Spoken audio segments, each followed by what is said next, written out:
بین الاقوامی road transport کے تحت پاکستان اور چین کے درمیان تجارت شروع ہو گئی ہے۔ دو طرفہ تجارت کے تحت پاکستان چین اقتصادی راہداری فعال ہو گئی۔ نیشنل لاجسٹکس کارپوریشن کا چین کی معروف کمپنی کے ساتھ اشتراک ہے۔ پہلی بار اقوام متحدہ کی بین الاقوامی روڈ ٹرانسپورٹ کنونشن کے تحت سامان کی سرحد پار نقل و حمل کا آغاز کر دیا گیا۔ یہ اہم پیش رفت پاکستان چین اقتصادی راہداری منصوبے کی 10ویں سالگرہ پر عمل میں آئی۔ یہ اقدام چین اور پاکستان کے درمیان سرحد پار تجارت کو مزید فروغ دینے میں مددگار ثابت ہوگا۔ منصوبے کے تحت خشکی میں گھرے وسطی ایشیائی راستوں سے رابطہ قائم کرنے کے لیے مؤثر اور محفوظ زمینی راستے کی بھی فراہمی ہوگی۔ یہ سرحدوں پر کسٹم کے آسان اور مربوط طریقہ کار کی بدولت TIR سامان کی سرحد پار ترسیل کے لیے تیز تر اور زیادہ محفوظ ذریعہ ہے۔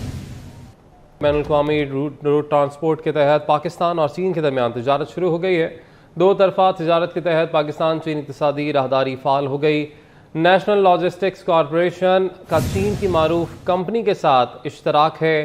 پہلی بار اقوام متحدہ کی بین الاقوامی روڈ ٹرانسپورٹ کنونشن کے تحت سامان کی سرحد پار نقل و حمل کا آغاز کر دیا گیا۔ یہ اہم پیش رفت پاکستان چین اقتصادی راہداری منصوبے کی پہلی بار اقوام متحدہ کی بین الاقوامی روڈ ٹرانسپورٹ کنونشن کے تحت سامان کی سرحد پار نقل و حمل کا آغاز کر دیا گیا۔ یہ اہم پیش رفت پاکستان چین اقتصادی راہداری منصوبے کی 10ویں سالگرہ پر عمل میں آئی۔ یہ اقدام چین اور پاکستان کے درمیان سرحد پار تجارت کو مزید فروغ دینے میں مددگار ثابت ہوگا۔ منصوبے کے تحت خشکی میں گھرے وسطی ایشیائی راستوں سے رابطہ قائم کرنے کے لیے مؤثر اور محفوظ زمینی راستے کی بھی فراہمی ہوگی۔ یہ سرحدوں پر کسٹم کے آسان اور مربوط طریقہ کار کی بدولت TIR سامان کی سرحد پار ترسیل کے لیے تیز تر اور زیادہ محفوظ ذریعہ ہے۔ بین الاقوامی روڈ ٹرانسپورٹ کے تحت پاکستان اور چین کے درمیان تجارت شروع ہو گئی ہے۔ دو طرفہ تجارت کے تحت پاکستان چین اقتصادی راہداری فعال ہو گئی۔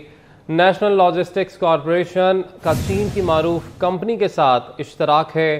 پہلی بار اقوام متحدہ کی بین الاقوامی روڈ ٹرانسپورٹ کنونشن کے تحت سامان کی سرحد پار نقل و حمل کا آغاز کر دیا گیا۔ یہ اہم پیش رفت پاکستان چین اقتصادی راہداری منصوبے کی 10ویں سالگرہ پر عمل میں آئی۔